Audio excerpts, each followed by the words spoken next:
I'm J.G. Michael, and this is Parallax Views.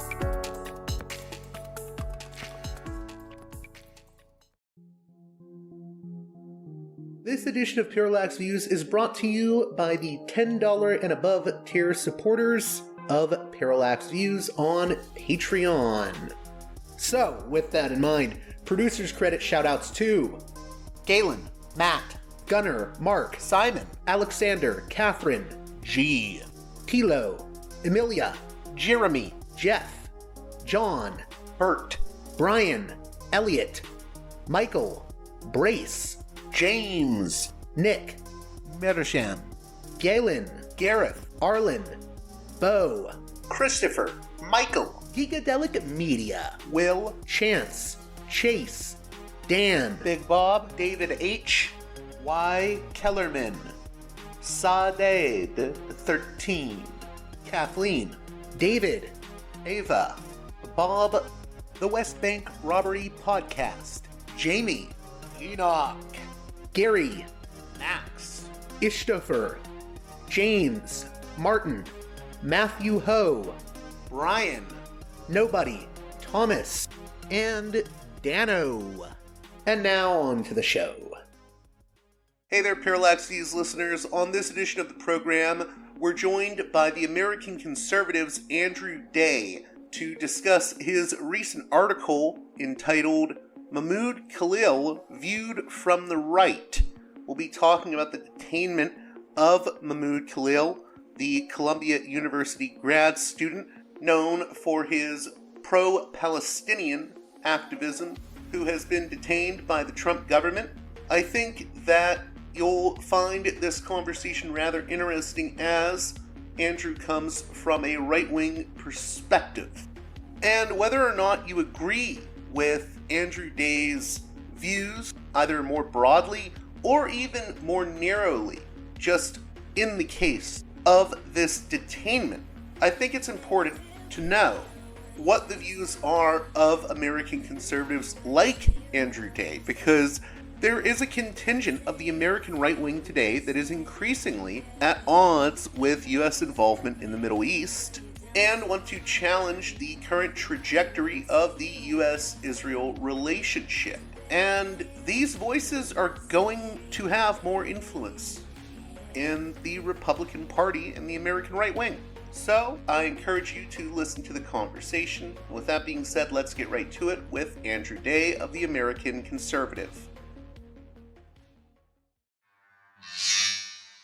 Welcome to Parallax Views, a guest that I'm very interested to be having on the show. Andrew Day is the senior editor of the American Conservative and a contributing fellow at Defense Priorities.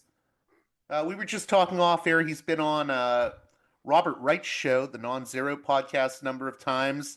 A friend of Kelly Vlahos, who turned me on to his recent article that made me reach out to him. It was entitled Mahmoud Khalil Viewed from the Right at the American Conservative, and I think this is going to be a very interesting conversation. How are you doing, Andrew? I'm doing great. Thanks for having me on the show.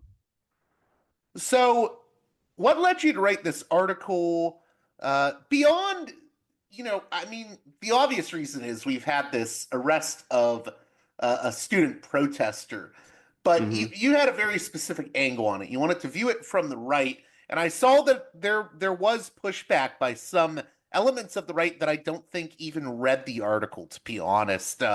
So how do you view Khalil from the right? Yeah, that often happens, especially with Twitter right now when, it's so hard to put up links and promote the work so that people actually leave Twitter to go read what you wrote. So, yeah, whenever I post anything that gets pushed back, it's usually the case that the critics don't seem to have read it.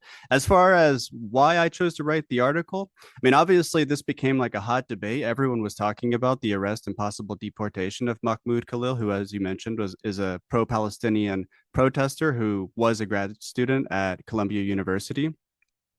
And when I was kind of reading articles about the topic, when I was scrolling my Twitter timeline to see what people had to say about it, I noticed that, a lot of conservatives were kind of treating this as an immigration issue. And so they see him as kind of this unwanted foreigner in our country who was stirring up trouble and he has no right to be here. And so Trump was right to kick him out. And then I saw, a lot of people on the left who were very sympathetic to his views on the Israel-Hamas conflict and were kind of defending him on that basis.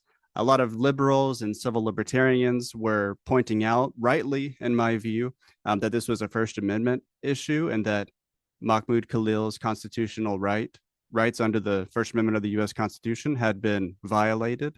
And I do agree with that, but I felt that there was an angle that wasn't getting a lot of play. And so that I had something interesting and unique to say, I thought. And that angle was really about Israel. Because in my view, Israel and the Israel lobby, they have real undue influence over the U.S. government. They have for decades, but it's, especially notable now, perhaps. I mean, AIPAC has done a lot to make sure that critics of Israel in Congress don't get reelected. They pour like millions of dollars into their opponents' campaigns. And at this moment, I'm worried that Israel is dragging the U.S. into a war against Iran. That's been a goal of Benjamin Netanyahu, the prime minister of Israel, for a very long time. I'm worried that he's about to get what he wants from Trump. And it seemed to me that this connected to the Mahmoud Khalil controversy, because Mahmoud Khalil, in my view, was arrested for protesting against Israel. I mean, they are treating him as a threat to U.S. foreign policy interests.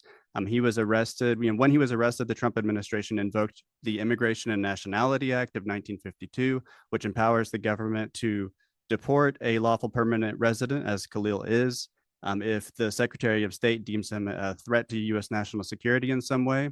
But to me, it's clear that what's really going on here is that the U.S. government is uncomfortable with these anti-Israel, pro-Palestinian protests. The Israeli government is very uncomfortable with them. The Israel lobby, the guy who heads the ADL, for example, has been pretty explicit in why he's uncomfortable with this, because it delegitimizes Israel on the international stage. And that's why they're trying to shut them down. That's why they're, trying to create this chilling effect. And so that's what I wanted to say in the piece. I know one big area that there's going to be pushback is the focus that you just made on Israel. Because I know there are those with concerns, and in my view, they aren't entirely illegitimate, that discussion of pro-Israel affinity groups in America can sometimes devolve into anti-Semitic tropes of Israel controls the entire United States, or the Jewish people are running everything. And I wanted to give you a chance to respond to that. Yeah, I mean, obviously, when I posted the article, a lot of the pushback that you alluded to earlier had to do with this. And on some level, I just don't care. Like, I don't think that this false anti-Semitism charge really sticks anymore. It doesn't take a whole lot of courage to just kind of shove that aside and say, no, I'm not criticizing Jews, right? I'm criticizing Israel and America's policy with regard to Israel, because I think U.S. foreign policy is often not serving the national interest, but is in defense of Israel. And I'm very opposed to that.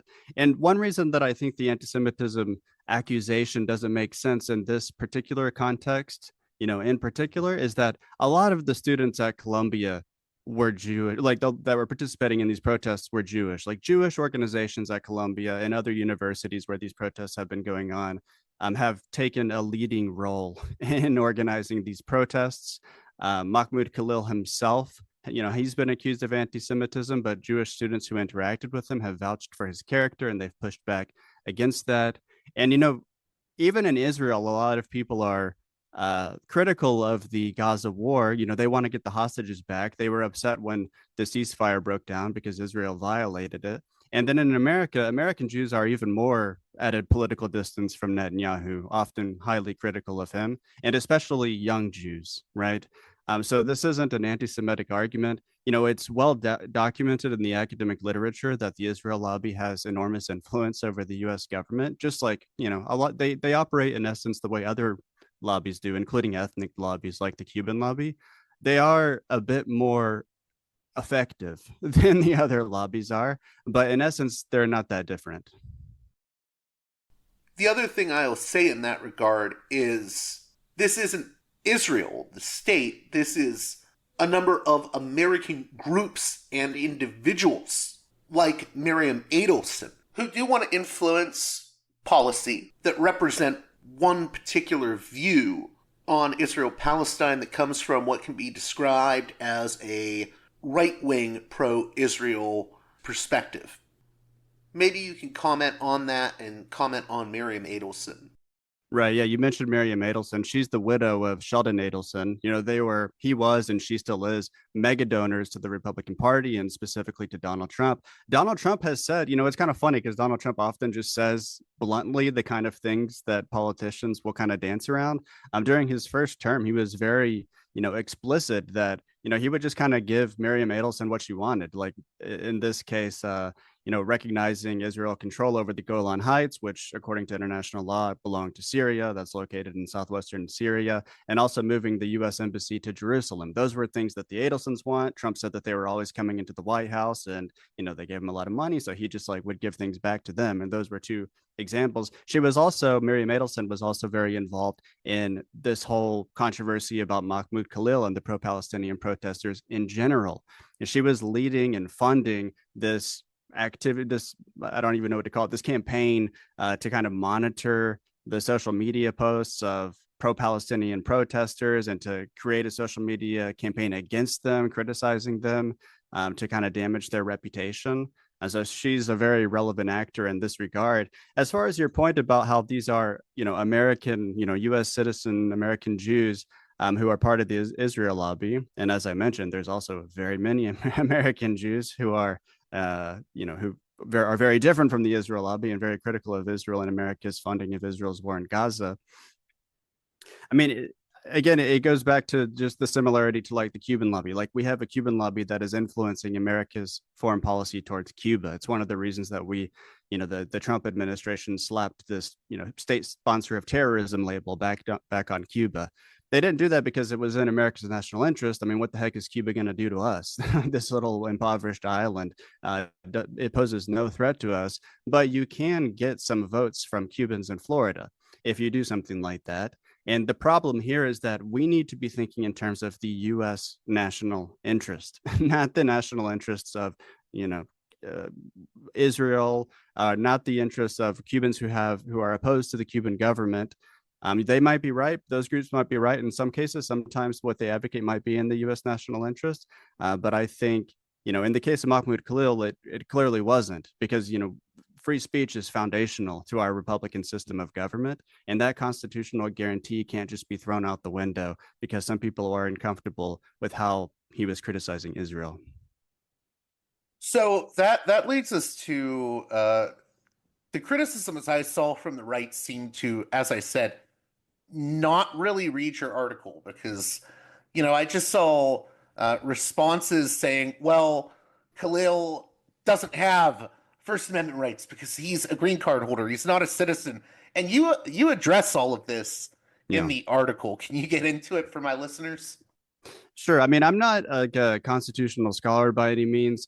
Like, when I was researching this, I was, I was already aware, and then I became more aware of the fact that green card holders are, thought to have constitutional rights. Like, judges generally treat them as having free speech rights. Even a tourist in America is allowed to say what they want. They can't be whisked away by the government and disappeared and thrown into some detention facility in Louisiana because they hold a protest sign or something.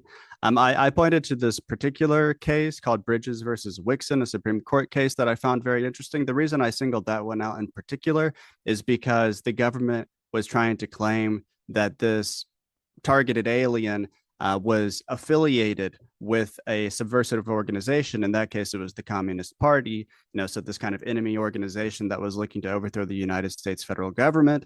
And the court ruled that actually you're allowed to, verbally support such organizations. The court ruled that, their definition of affiliation was too loose because the person in question wasn't actually he wasn't giving arms or something to the Communist Party. And that's highly relevant to the Mahmoud Khalil controversy because the Trump administration, in justifying the detention of Khalil, have said, one, that he was promoting anti-Semitism, and they say that that's against U.S. foreign policy interests because we have an interest in, apparently, in combating anti-Semitism globally. I mean, they also said the Department of Homeland Security said that he led protest activities, quote, aligned to Hamas. That was the formulation. But if you look at the case, I mean, that's a highly spurious accusation. Like and it's also intentionally very vague. Like they're just saying that he has views and he expressed views and he participated in protests that were advancing views that kind of dovetailed with things that Hamas would support. He wasn't. Your free speech rights um, are highly relevant here. You're allowed to verbally support any organization that you want. That's not aiding and abetting an enemy. If you just say something in support of the enemy, aiding and abetting an enemy means you're like you sending them weapons or you're serving as a lookout as they Material support, yeah. right. Yeah. You have to provide material support. Um, and so I thought that the case that I mentioned was highly relevant. Some people have pointed out that there was a subsequent Supreme Court case that seemingly undermined the one that I referenced. But I think that that's not right. I mean, what that case was basically saying, and I forget the title of it now, was it was addressing like jurisdictional issues. Like do targeted aliens have a right before their deportation is complete to contest their deportation and get it paused by a federal judge. And that subsequent case was basically saying, no, they don't. Like a federal judge shouldn't hear these kinds of cases. We just don't have like enough time and resources to do that. But that's kind of irrelevant in this case because a federal judge has already paused the deportation and set up a trial that's going to take place in New Jersey. The lawyers of Mahmoud Khalil filed a habeas corpus petition, basically saying he was detained without cause. And the judge accepted it and paused the deportation. And then we'll see what happens in the trial. The other thing is, and I think this is another part that you mentioned very briefly, is that this could come back to haunt elements of the American right if we see a Democrat in the next 4 years in power Mm-hmm. after Trump. Can you speak to that? I think you said it sets a precedent. Yeah, so kind of the structure of my argument, I talked about the free speech element of this first, and then I moved on to talk about the issue of sovereignty. That relates more to the Israel lobby, like the United States government should have the power to make its foreign policy decisions free from influence of other nations. And when I was talking earlier in the piece about the free speech dimension, I divided it into two kind of sub arguments. One was just about the principle of the thing. Like the founders really cared about free speech. That's why it's the First Amendment, right? Um, and then the second sub argument was just about the kind of tactical element of this. Like, whenever we see this all the time in US politics, it's highly polarized, but the parties still kind of understand, oh, maybe I shouldn't do this because we're not going to be in power for forever. And, the other party's going to be in power after us. And if we do this now, they're going to do similar things against us. That's why the filibuster never gets nuked, because the parties eventually, they always conclude, well, we probably don't want this in the future because the filibuster is going to be useful to us when we're in the minority. Similarly here, I think the Trump administration is setting a dangerous precedent. I mean, they're going after someone. Trump has made it relatively clear that the reason that they're going after Mahmoud Khalil is because he participated in these protests. And he said that he's the first of many. And then he mentioned all these pro-Palestinian protesters. So, it's pretty obvious what's going on. And, we've seen, we saw a big crackdown on the January 6 protesters. I obviously think that was like a grave event and any state would have responded, pretty harshly to that. But at the same time, there were a lot of people who probably shouldn't have been, persecuted in such a heavy-handed way. They kind of just walked into the Capitol building. Usually American citizens are allowed to go to the Capitol building, um, or they were just sort of in the area when it happened.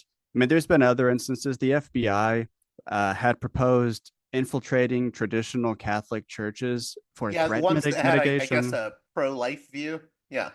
Yeah, I don't know exactly. I think it might have been more than just pro-life stuff, like their suspicions. But that was relevant, and the FBI also harassed pro-life protesters.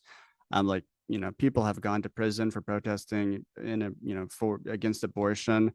In some cases, there might have been some cause for that, like if there was some sort of physical altercation. But it seems like the FBI was targeting the political viewpoint in many of those cases as well.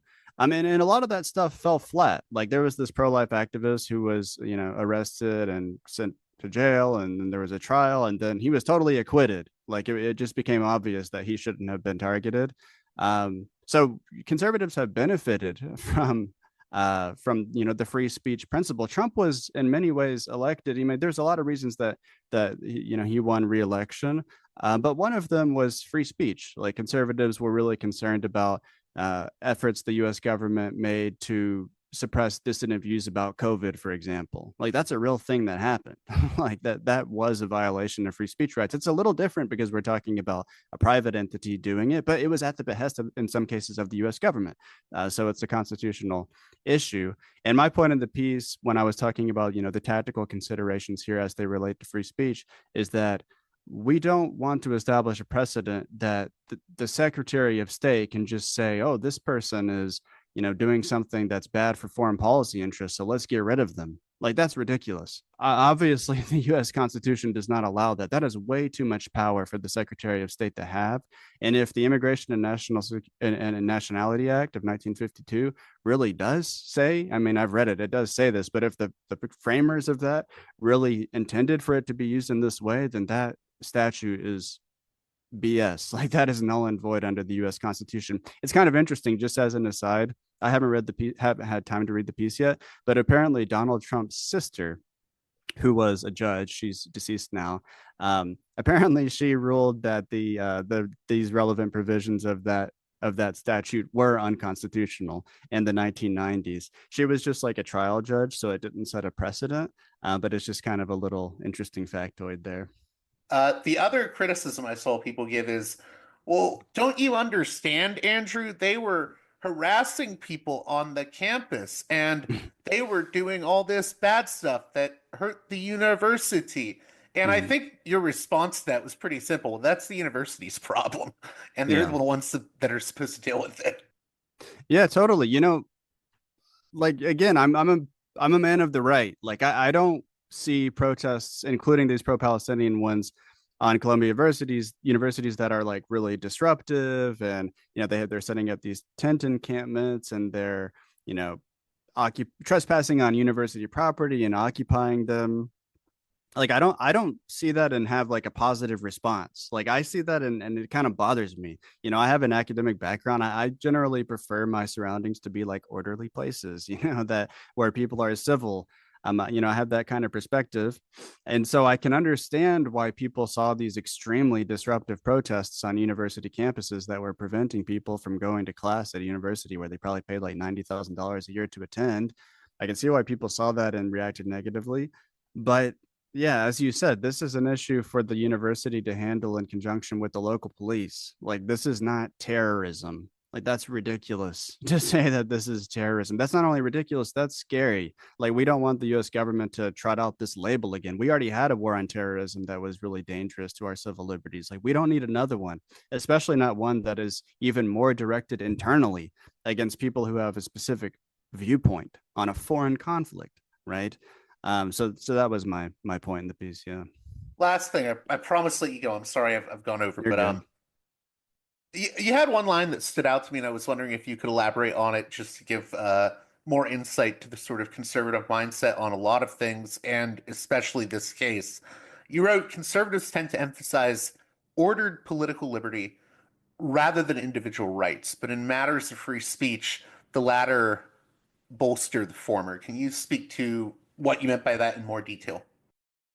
Sure. So yeah, the way that conservatives understand liberty, or a certain type of conservative understands liberty, is different from how a left winger understands liberty. Left wingers often think, we have these kind of natural rights that we were born with, and the government is inhibiting us from exercising them, and even society is inhibiting us from exercising them, sometimes in these really kind of esoteric ways, and how the society kind of influences us, psychologically. And so we need to you know, politics is an act of emancipation so that we can achieve this liberty that we were born with, but that we've been denied. Conservatives like me basically have the opposite philosophical perspective. I see liberty as an artifact of history. I see even the human individual as an artifact of history, like this individuality that has developed in the modern world. starting maybe with the Enlightenment or a little bit before, that's not how we're born. That's the result of certain institutions that we need to protect. That's the result of family formation and being brought up to be a person who has duties to the people around you and who can kind of become a unique person, right? Like this doesn't something, these individual rights, this whole discourse that kind of sees politics as just a matter of identifying rights violations is not something that I, really subscribe to. I think more in terms of like how if you think about law and order issues, for example, it seems like it's a violation of liberty to have prisons and to like arrest criminals. But ultimately it's not at the social level. Like that's necessary because otherwise you're going to have criminals roaming the streets and violating people's rights in that way. So you actually need order. You need law and order in this case. You need strong families that raise individuals with their own perspectives on the world.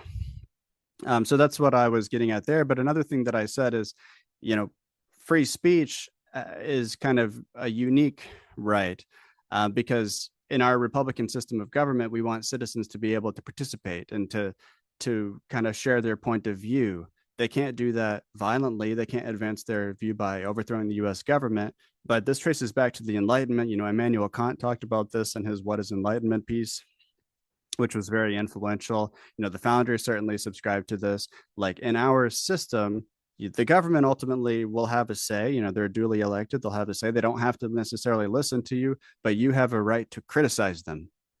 And that's like basically sacrosanct in our system. So in this case, I'm a defender of individual rights. The next thing I wanted to ask you about was, so your article is coming at a time where I think there's a lot of how do I put this? I think there's a lot of debate and wrestling within the American right now about foreign policy. I know your colleague at the American Conservative, and also he's been a guest on my show, Kurt Mills, came out and said, "Well, why are we, bombing Yemen?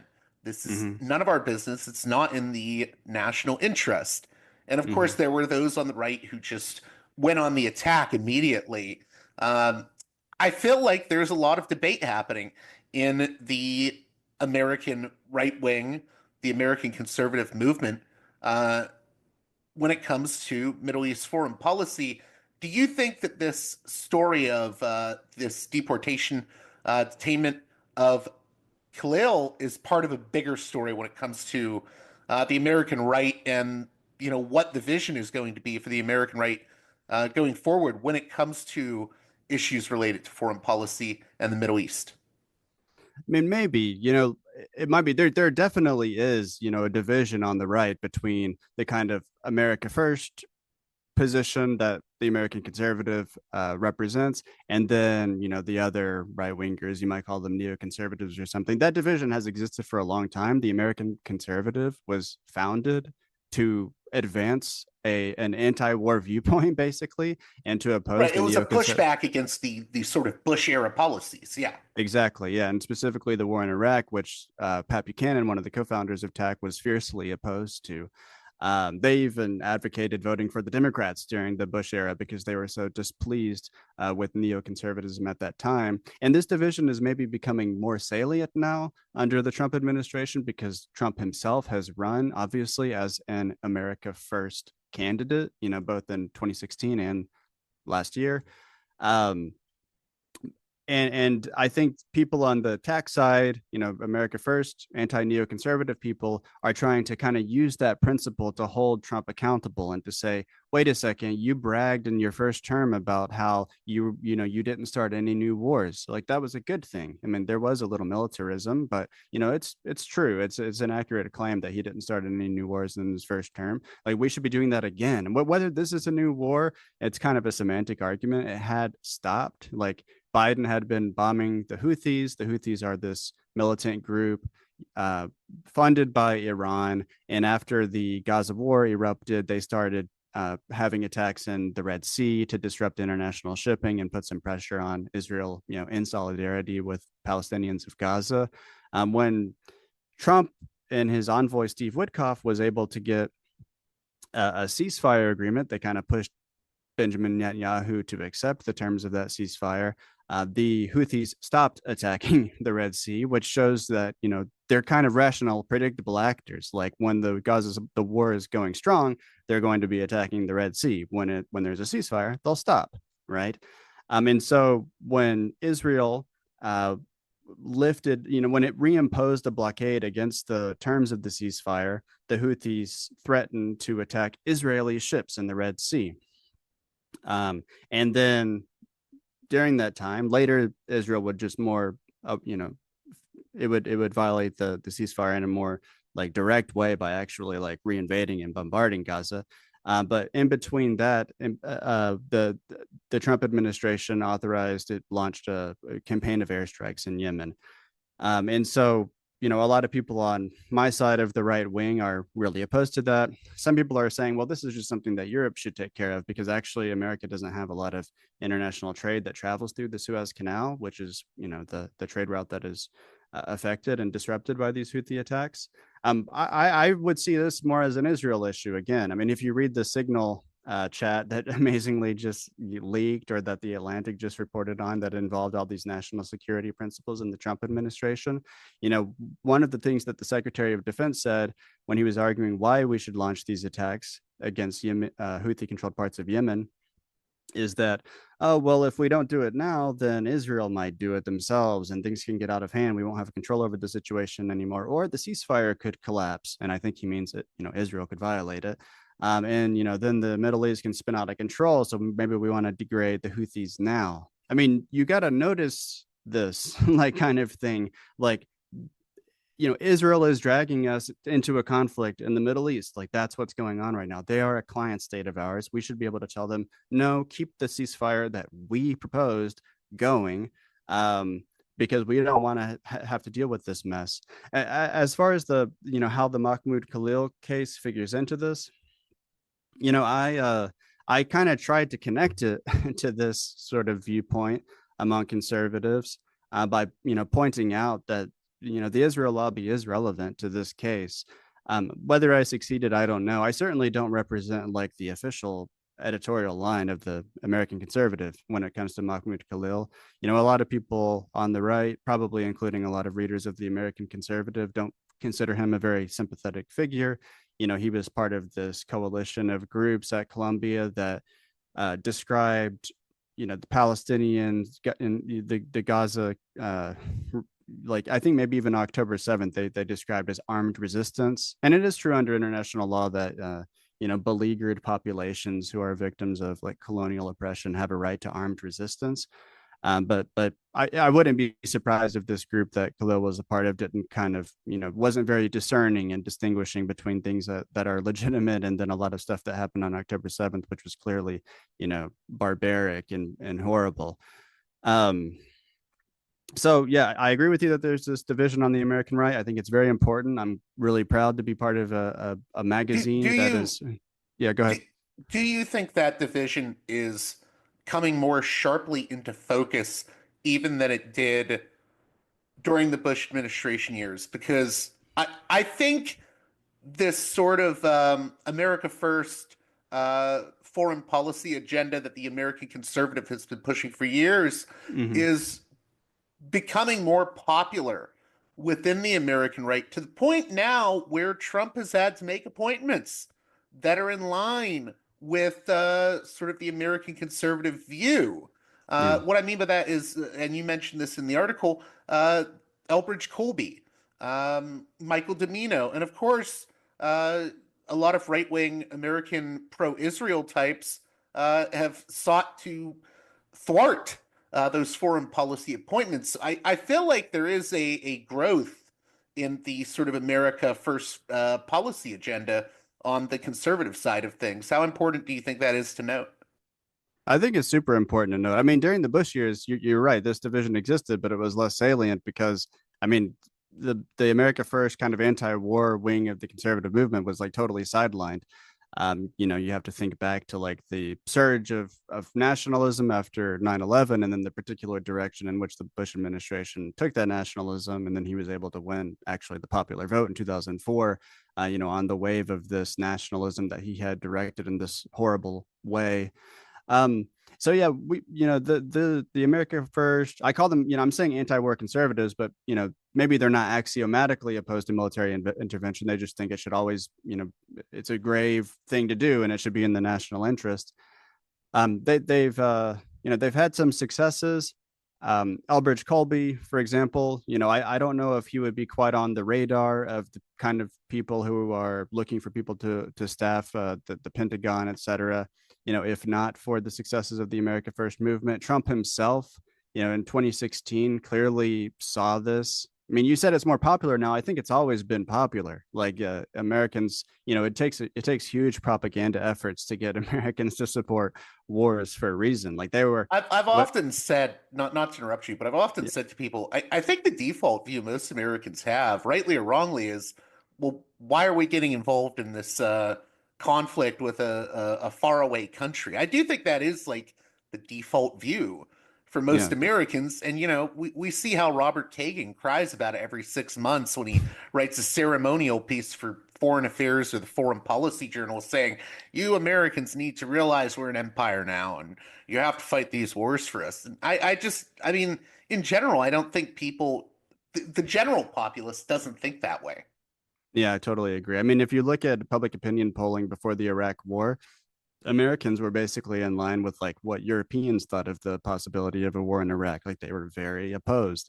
There's this interesting article about threat perception in political science. I forgot the scholar who wrote it, but he talks about how there was this concerted, intentional campaign to get Americans to see Saddam Hussein as Hitler and to see him as connected to Al Qaeda and 9/11, so that Americans would support this war. And you JD Vance also actually made a point that you just mentioned in this signal chat that the Atlantic published, where he was the lone voice that was opposed to the strikes in Yemen. He said we should at least like delay this by a month. And one of the reasons he gave is, I don't know how we're going to explain this to the American people. And it seems kind of discordant with the Trump administration's messaging. Like, and the American public is not going to understand why we're like launching these strikes against this ragtag group of terrorists on the other side of the world. Right. So yeah, I totally agree with that. I think that this has always been the popular position, and it's a big part of the reason that Trump won. I mean, American voters tend to be more interested in domestic politics than foreign policy, but foreign policy has played a role in the recent, three elections. And Trump was able to make a name for himself on the campaign by being very bluntly critical of the Iraq War and saying Bush lied us into war. He said this to Jeb Bush, Bush's brother, on the debate stage, and that's a might even be the main reason that he kind of rose to prominence. I don't think it's the main reason most people voted for him, but it's how he distinguished himself, because he's very good at recognizing this kind of thing.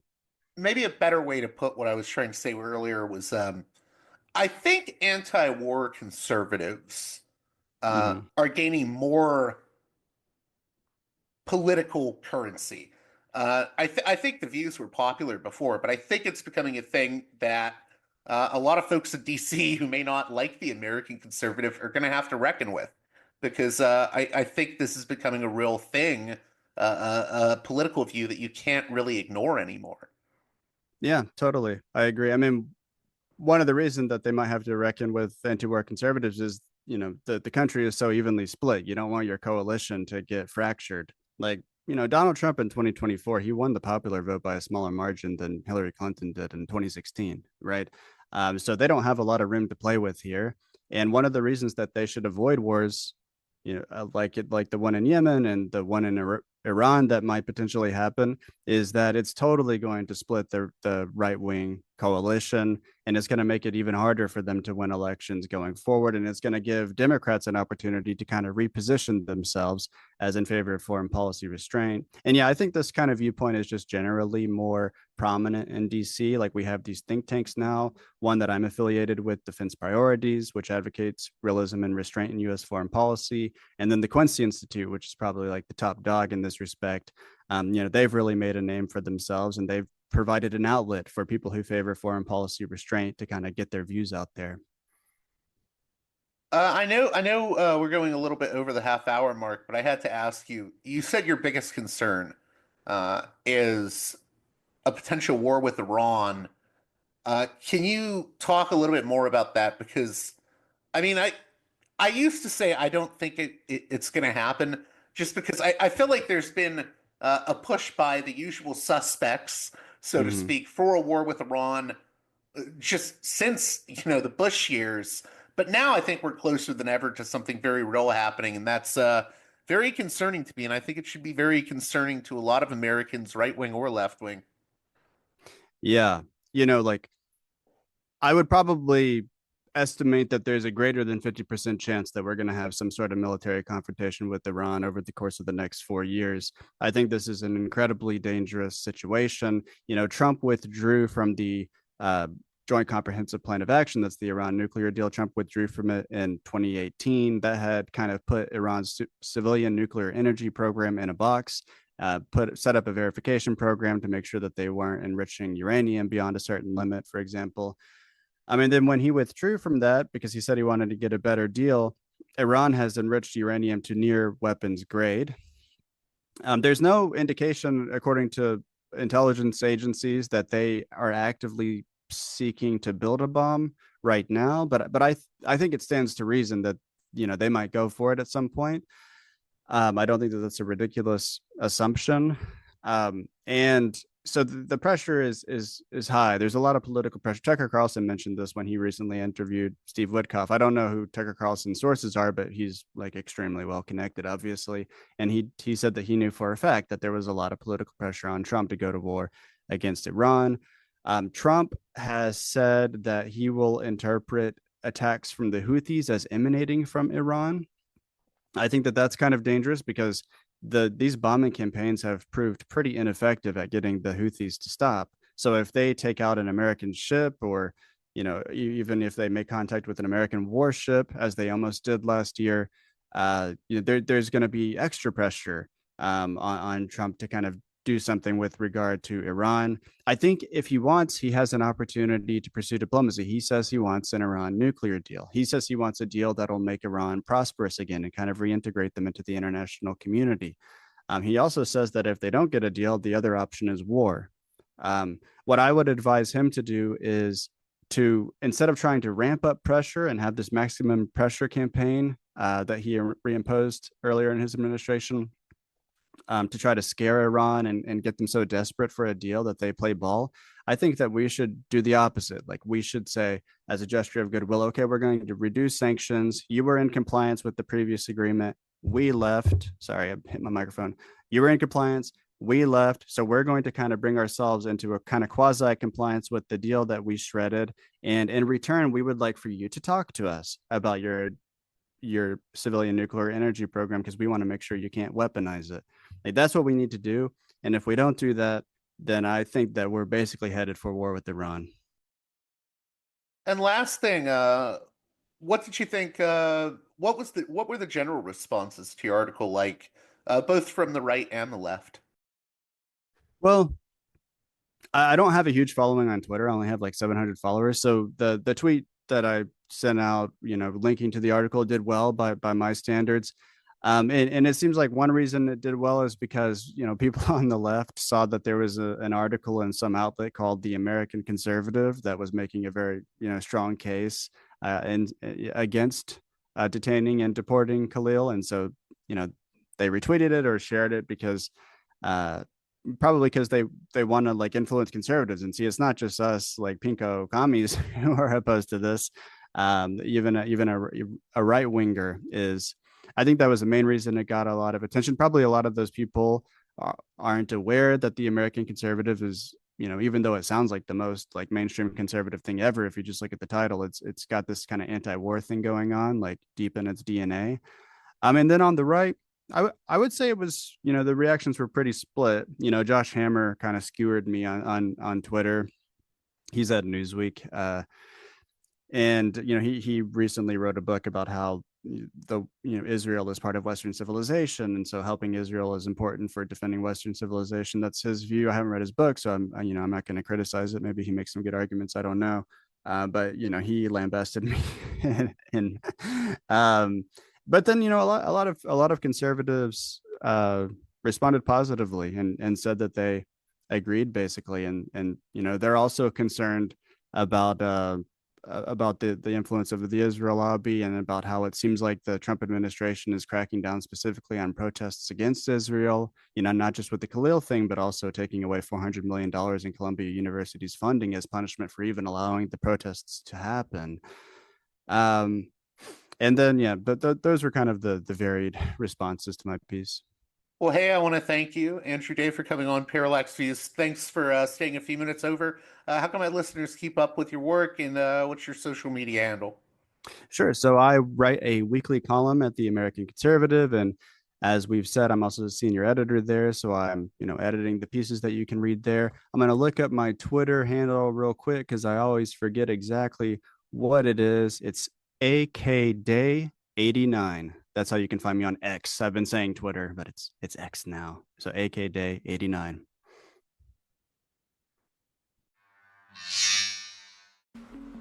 Well, that does it for this edition of Parallax Views. I hope you enjoyed the conversation with Andrew Day. And as always, if you appreciate the work here I do at Parallax Views, please consider supporting me on Patreon at patreon.com/Parallax Views. One more time, that's patreon.com/Parallax Views. And with that being said, until next time, you've been listening to Parallax Views with Parallax Views to Parallax Views with Parallax Views. The way out is not simply to say don't do it, just to prohibit. It's nothing else. If we don't do it, others will be doing it like crazy. So, we have to confront the problem. But no, basically, I know of the great anxieties, problems, new forms of control, but it's also new forms of freedom. This is why I always emphasize that internet and all this new digital stuff, it's a very ambiguous phenomenon, but it's the field of struggle. New forms of enslavement, but at the same time, new incredible forms of freedom. We have to accept the fight with no nostalgia for old, allegedly more authentic communities or whatever. I'm not afraid. I'm not afraid. I'm not afraid. I'm not afraid.